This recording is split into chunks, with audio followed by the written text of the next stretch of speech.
I'm a disembodied voice on the internet, and today I'm going to show you how to build this modular ramp box project. I started by cutting out the 3/4 inch plywood to 40 by 18 inches. I cut 2 pieces of that. These will eventually make up the 4 different sides you'll need to complete the 2 ramps. To make the sides of the ramp, I need to draw transitions on them. I do this by fixing a string at one point and measuring 6 feet from that point. This will allow me to draw nice smooth transitions and mark out where I need to cut. You want to draw this in such a way that 2 sides of the ramp can fit on one of these sheets of plywood. Right now I'm cutting out the plywood. Both pieces are stacked on top of each other, so the sides of the ramp will be as even as possible. After this, I flip over the side I just cut and trace it onto the remaining piece of plywood. I'm using a jigsaw to make this cut, but you could use a bandsaw or a hacksaw or whatever tools you have available. Next, I measure and mark out where I need to place the studs. I clamped all 4 sides of the ramp together, and I'm drilling pilot holes through all 4 at once. This way all of the studs will be going in the exact same spot on the ramp, and it'll be much easier to fit together.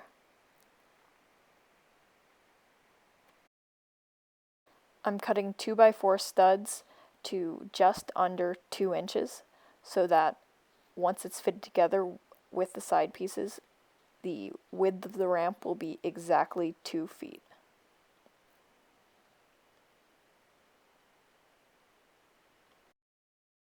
Next, I build up the frame of the ramp by attaching the 2x4s where I had previously marked and pre-drilled the holes. I'm using 5 2x4s for each ramp, 4 of which will be attaching to the plywood that will make up the surface of the ramp, and 1 extra in the heel of the ramp for added structural support. Next is probably the most difficult part of the build, getting this 3/8 inch piece of plywood to bend to the transition of the ramp. I marked out with a straight edge where the studs were, so I knew I was drilling into them, and I just used my body weight to help press down the ramp. I found that starting on the sides is a little bit easier, and then screwing in the screws in the middle. If you have a friend or someone that can help, you place and bend the ramp. That would probably make this process go a lot smoother. I used the jigsaw to cut off the excess plywood that was sticking up from the ramp. This was quite difficult because the blade was a little bit too short, so had I done this again, I probably would have cut it to size beforehand. Then I sanded it smooth. This is where I will be attaching the coping, so I want the surface as flat as possible so it will adhere. This is me using my patented filing technique to smooth out the corners and edges of this steel bar stock. I'm using this as the coping of the ramp, and I'm attaching it with liquid nails. You could use any construction adhesive that's rated to work on wood and metal.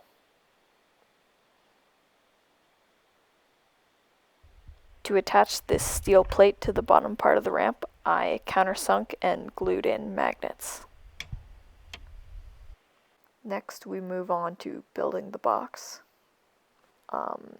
And this box will have removable legs, so it can be used both as a mini 5.5 inch tall box as well as the deck and tabletop of the ramp.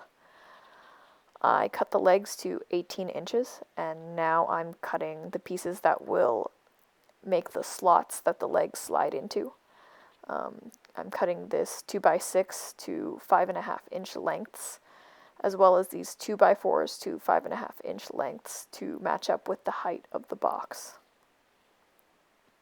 I'm cutting the 2x4s in this orientation so that they can be drilled into on the edge grain. This will give them a little bit more strength than drilling into the end grain.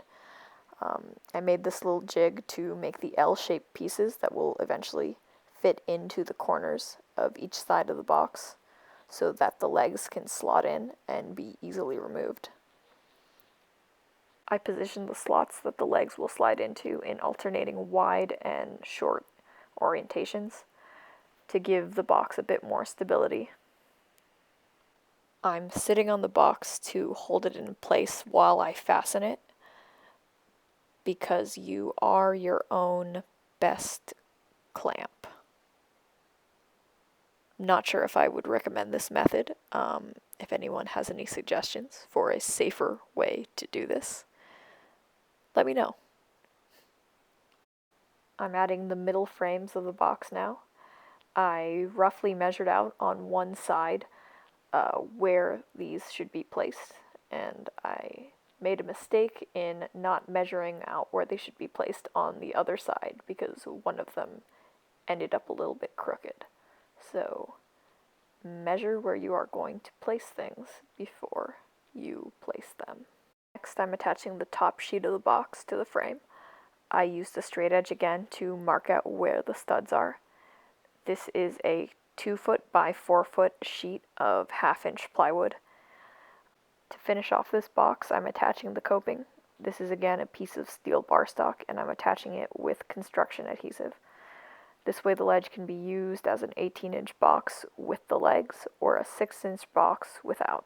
And here is the finished product. We've got 2 2-foot wide ramps and 1 2-foot wide 4-foot long box, all of which are 18 inches tall. This is a super fun build because there's a ton of different ways you can arrange the ramps and skate this. It's kind of like you get a bunch of different ramps for the size and price of one. You can skate it like a spine, or you can skate it like a quarter pipe. It's just a ton of variation, all in this small, easy to transport form factor. I'd encourage anyone to give this project a try. You could even take elements of this project, like just the ramp or just the box, and any of these elements by themselves don't take very much resources or time to build. I'll leave a list of materials you'll need to build this, as well as detailed dimensions, in the description of this video.